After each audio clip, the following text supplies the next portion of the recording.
Hey guys, and welcome to another episode of the Kashif Boothe podcast. If you're new here, each week I sit down with a guest and we discuss their career so far, the highs, the lows, and what's next for them. Today's guest is Dewey Gerard. He's a screenwriter, director, and playwright who was based in New York but now in LA. He's a Daytime Emmy nominated writer producer for his web series King Ester, and I'm really excited to have him on the show. So, welcome to the show, Dewey.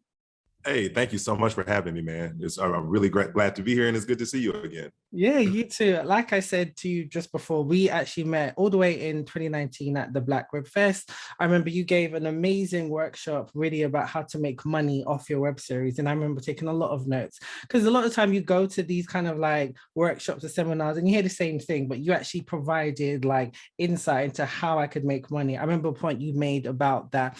Okay, you have a registered company, and then if you actually make your project a limited company, and then that's how you can pay yourself. I was like, let me write this down so I can do that. And I quote that to everyone because I thought that was great. And then what was great was that I remember you said that you won ABFF with your web series Blue Brooklyn Sky. Correct me if I'm wrong, that's correct. Which went on. That's it, yes. And it obviously went on BET.com and done so well after that. And so I was coincidentally going to ABFF later that year. So I was like, okay, I have to get this guy's email so we can connect again. So yes, it's good to see you here today. So tell us about you. How did you get started in this whole TV and film industry? I got fired from a job. No, seriously, I was working this job and, through some really aggressive coworkers, they end up getting me fired from this career job that I thought I was purposed to do. And just afterwards, I kind of had all this time on my hand. I really wasn't able to find another job, but I decided to jump in head first in creating narratives. I was primarily trying to focus on being an actor beforehand and just writing on the side. But once I did that first short film, like everything for me immediately changed. Amazing. And what was that short film? What was it about? Yeah, so it was about these two people who were both very apprehensive about dating again, only to find out that one of the guy was HIV positive, and then he learned that the girl was too. And so it was just this really interesting, it was kind of a rom-com too. It was way too long. It was 26 minutes short, but it was just trying to let people who are in whatever situation still have hopefulness towards the love that they can find, because there's always somebody in a similar situation that either is similar to yours or something that you can be sensitive to.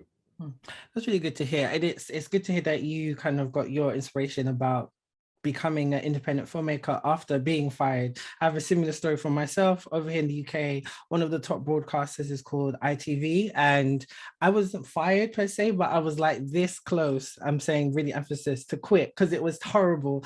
It was a production job for a period drama and it was horrible. And I kind of lost my passion about why I wanted to work in film and TV. I mean, when you get into it, you kind of just see it as a job and not your passion and why you decide to do it. So that's what pushed me to decide to do it independently, see if I still wanted to do this, and I haven't looked back, so I can relate.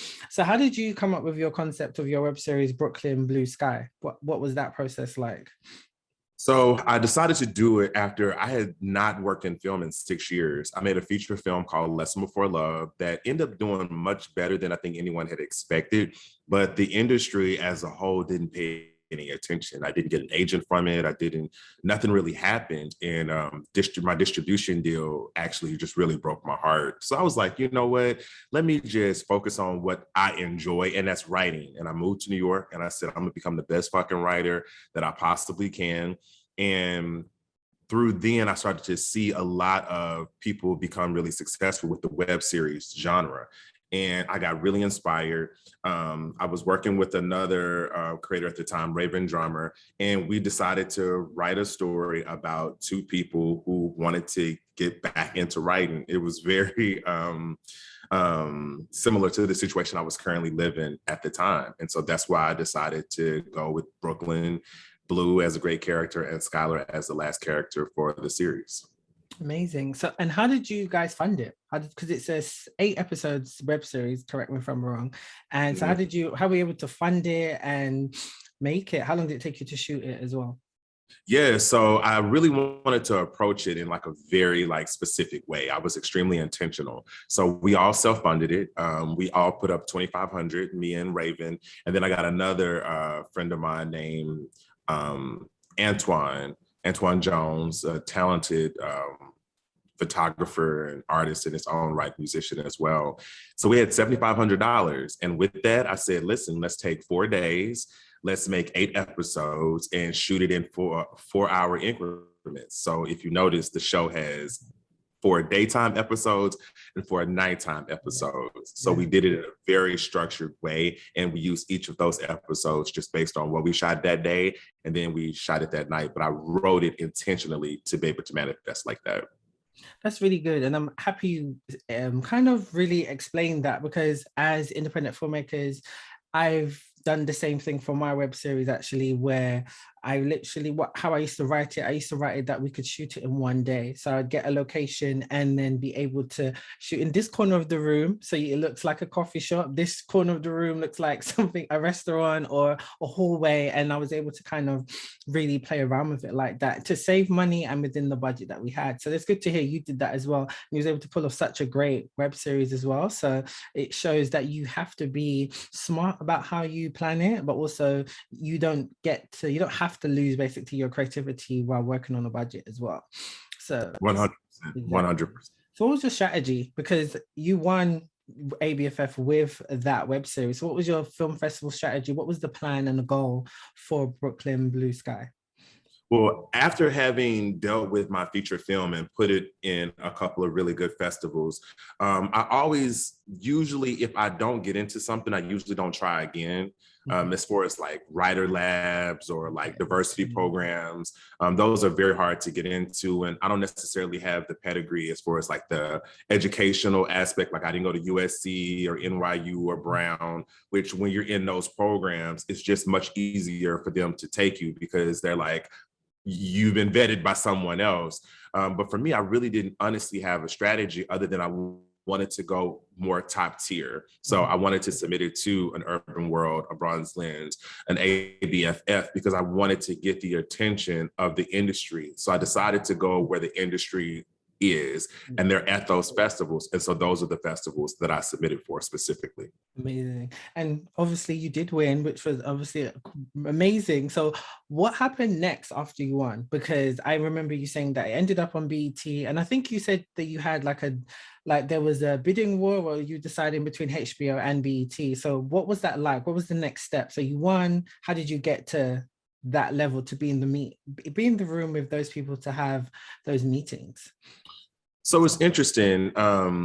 There's really a through line, but the through line really is, if I could speak to this just in like honesty, it's just intentionality, right? So I understood what my intentions were, and I allowed myself to put myself in position to allow for those intentions to be made manifest. Okay. So for instance, if you see know that Sundance is going to have a lot of executives coming to the film festival, but you also know they're going to go to the films, right? But when you look at an ABFF, it's very, very different. It's really a homecoming for a lot of Black executives where they just get together and they hang out, but they don't go to actually see the films. So I knew in order to get their attention, I had to do something that they would participate in, which was a party. So I did this really big party at ABFF, and it was a huge thing. Everybody came, and a bunch of executives came too. And it was the energy from that party that gave them the inclination to figure out, like, who exactly is this guy? One of the attendees of the party was an executive in Atlanta in the film industry, and he contacted me. He said, hey, I think that there's something could really happen with this project over at BET. I also was able to meet with Connie Orlando, who was over programming at the time. So I used that party as a means to make positive connections. And it's a strategy that I continue to do. I did it with King Ester. I'm doing it with Sauce. I'm gonna do it with my next project, because people would rather gather for an event than they would actually just come and watch it, which is shitty, but it's the honest truth. And so through those connections, we were able to get with the team over there through J. Megs and we dealt, I can't remember the executive's name at the time, Jermaine Hall was over BET Digital at the time, and he really loved the program, and they decided to try to enter a new strategy as far as digital was concerned, and Brooklyn Blue Sky became one of the tempos for that new strategy. Amazing. That sounds really good. I mean, it's good you said that, because the web series pilot I exec produced called Talia Versus just got into ABFF. So I'm trying, hopefully I can try that strategy, but it's virtual this year, unfortunately, due to the Delta variant going crazy in America. So we'll see what we can do from the UK. But because Talia Versus, I feel like has so much potential, and we shot actually the remaining episodes back in spring. So they're going to come out soon, actually. So yeah, so that was good to hear. And you did do it similar with King Ester, because I was able to attend your screening of that in 2019, which was great. And I was able to network with so many other people in that room. There was just so many great people to my left and right. So I made a lot of contacts there as well. So yeah, and congrats on King Ester, because that also ended up on Issa Rae's YouTube channel. And then also you got nominated for a Daytime Emmy. So what was that like, getting nominated for an Emmy and getting to work with Issa Rae like that, to be on her channel? It's interesting, man. I wish I could say like, it was amazing and all that kind of stuff. And it is. I'm not saying that I'm not grateful for any of those opportunities, but at the same time, there's no one opportunity that's going to be the catalyst to completely transform your career. And I realized that quite a few years ago. And so I started to receive everything and be present in each moment for what it was, while not giving it too much credit, but not also discredit it at the same time. The one thing that I was really appreciative about getting on the Issa Rae YouTube channel was the platform that it provided for so many other creators of color. And I knew that that access was important in order to find our audience, because we actually had many other opportunities. Sundance now wanted the program, TV1 wanted the program, AMC Network wanted it as well. There were a lot of places. We did not have to choose Issa Rae's channel, but we felt that's where our audience was, and because the message was so specific, and it was a really dynamic message that dealt with a very topical issue such as gender and gender identity, then it was important that we find our audience. So that's what we were able to utilize them for, and we're glad we had a great platform. The Emmy nominations is a little bit different. That's something that you can never truly bet on. The system is not designed for creators of color to be nominated or to win.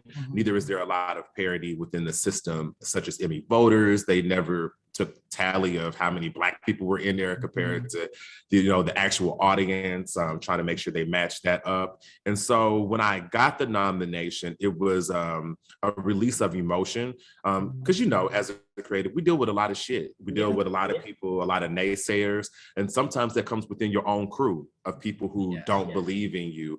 And so for me, what it did was it validated my position within my soul. Like, it made me realize within myself, this is what I'm supposed to be doing.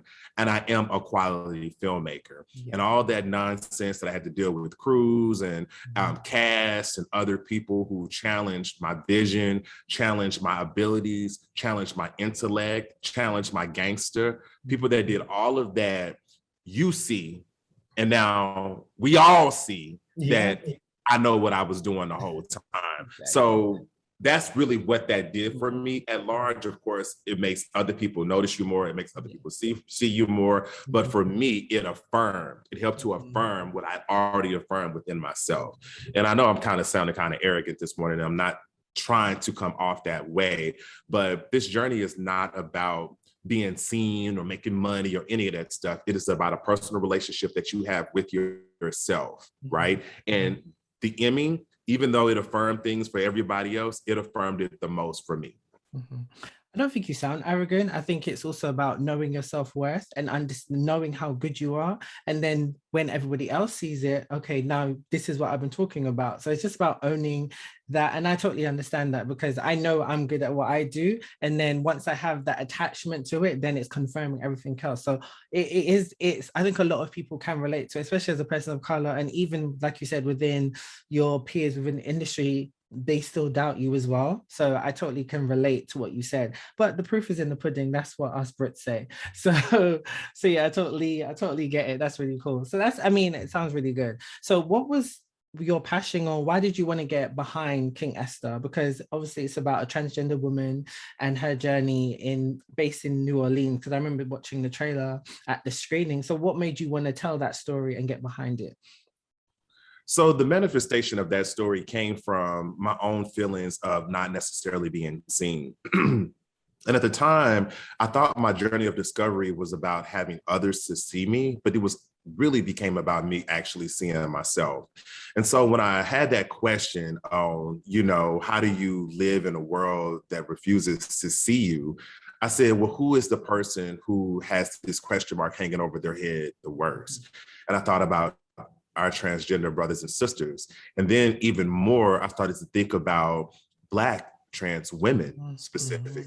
And then I started thinking about Black trans women in the South. And then a Black trans woman in a time period where it was completely not accepted, 2005. So just all of those things came together, and I settled on that as the manifestation for the story and the subject matter for the story that I wanted to tell. I didn't realize there were several things that I was conscious of, but kind of naive about. Was one, the stakes and the viewpoint of representing a story that you don't necessarily have ownership of. I think the world has unfairly become too sensitive to who is allowed to tell what story. Yeah. I do think there are cultural references and touch points that make it more important, but the measure of someone's ability to be able to tell a story is how accurate and how heartfelt it actually really is. And in that case, nobody can ever say that King Ester wasn't a successful product. The issues came in when it was who did it. Not that it was done in excellence, but that a cisgender Black man is the person that did the story.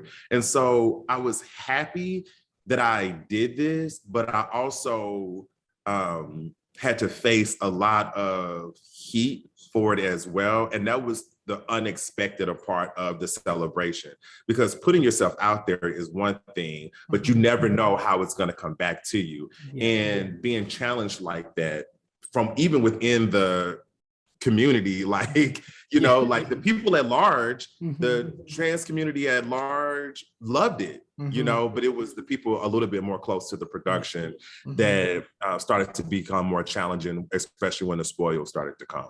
Right. I mean, I understand it, because you understand from their perspective, they would prefer if it was somebody who's a part of their community and understands their struggle to tell that story.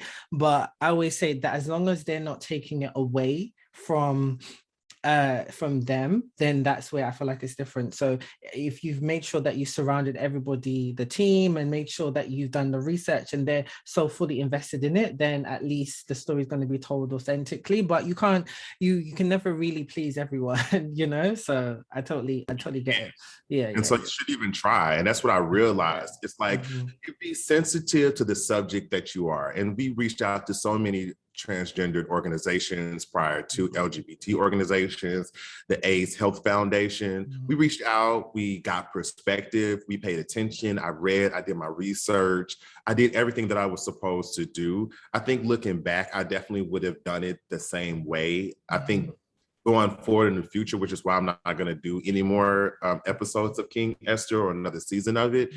I think at this point, the sensitivity around Black trans women getting the space and the efficacy to tell their own stories is the most important. And so I just will quietly support and participate in them telling their own stories at this time. Okay, that makes sense. So for everything you've done so far in your career and where you are now, how do you feel like you are as a filmmaker and as a creative? How do you view the industry, and how do you view the content you are now making as to get to next level? Maybe not necessarily the next level, but like, are you more intentional with the stuff you're making to go to a certain place, or are you just more so focusing about telling a certain type of story? Yeah, that's a really good question. And there's a number of layers to it, but I'll really try to simplify it as much as I possibly can.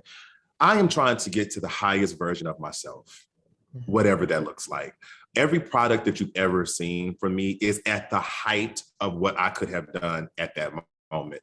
Of course, I look back at Less Than Before Love and think, damn, I wish I could have did this. I wish I could have did that. But at the time, that was the best that I could give.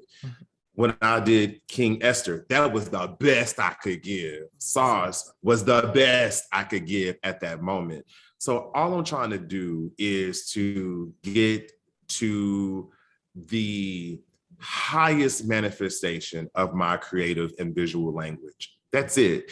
And that process for me is not necessarily about the work, but rather it's an internal thing. So each story that I've created really was a question that I had within my heart, and it just manifested itself in the form of these other stories.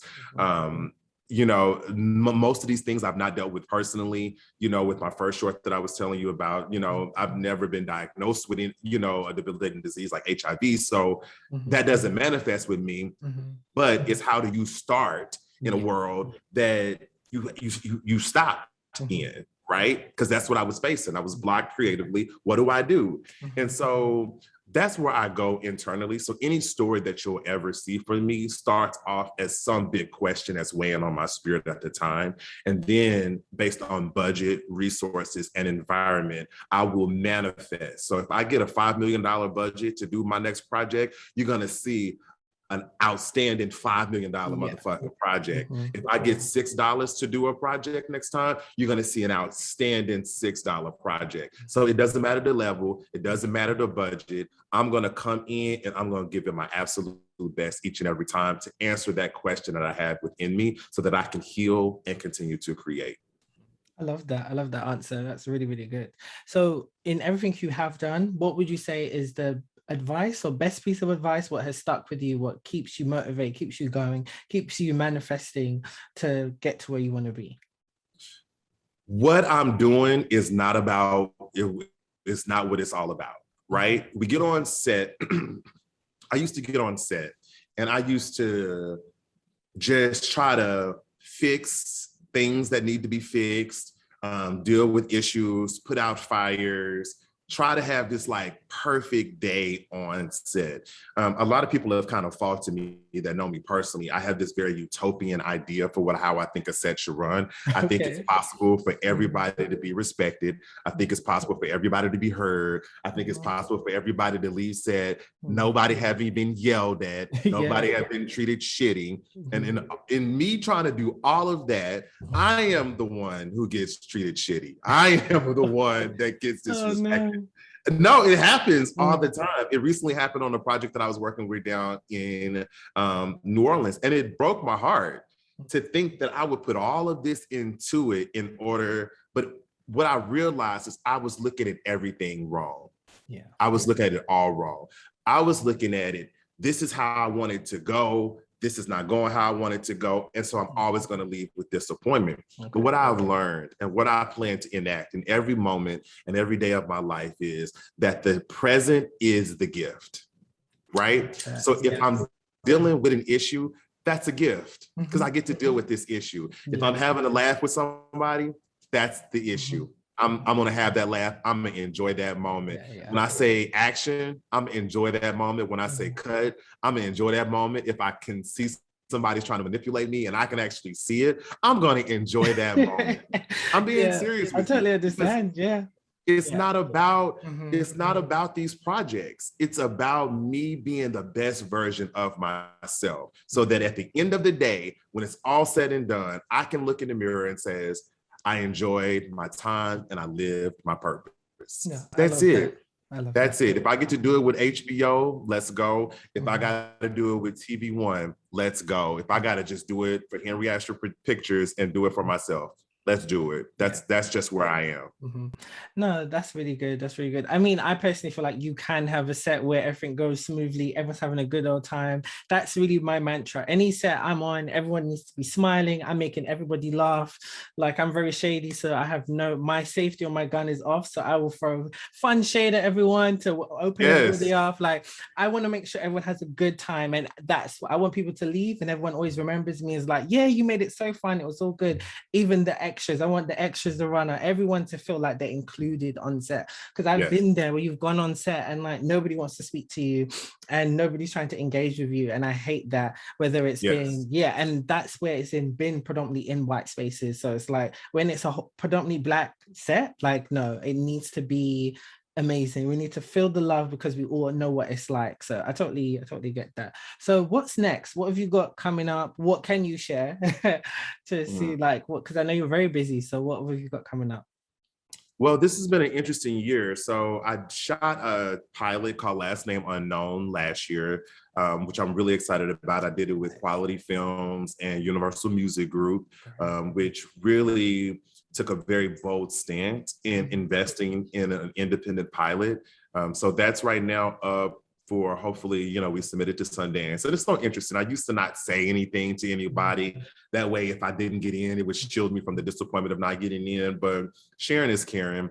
Then this year, I've been blessed to get an agent and a manager. So I've been up for some really big movies and I didn't get any of them, which is okay because it happens. But right now I'm working on another digital series, going back to my bread and butter, which is called Not So Funny, about two misogynistic comedians that are forced to adopt their best deceased friend's daughter, which is fun, and to raise her, two guys raising a little girl. So that's really fun. Good. I like that. Yeah, doing another film called Soft, and it's about unromantic friendship between two friends in their senior year of high school.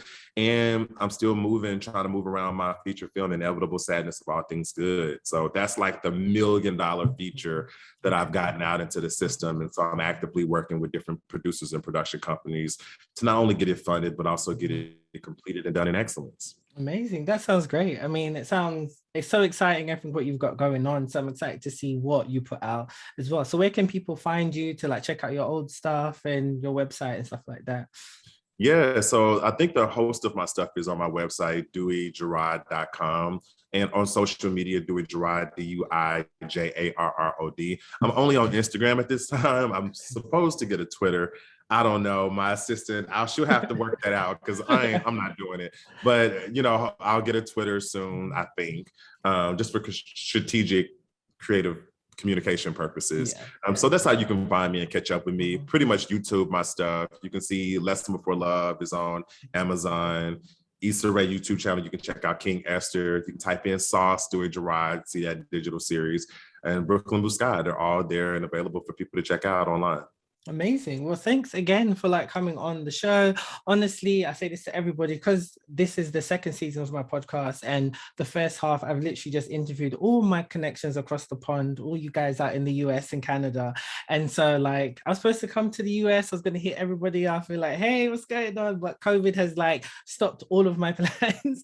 I was supposed to be in and out of like New York and LA last year. So hopefully next year, because Biden is still closing the door to us Brits, but everyone can come here, go figure. So hopefully we can catch up soon in person. And thanks again for coming on the show. It's my absolute pleasure, man. I wish you all the luck in the future, bro. You're extremely talented. Thank you so much. All right. Well, stay tuned, guys, for new episodes coming soon. Thanks again, Dewey, for coming on the show. And yeah, thanks, guys.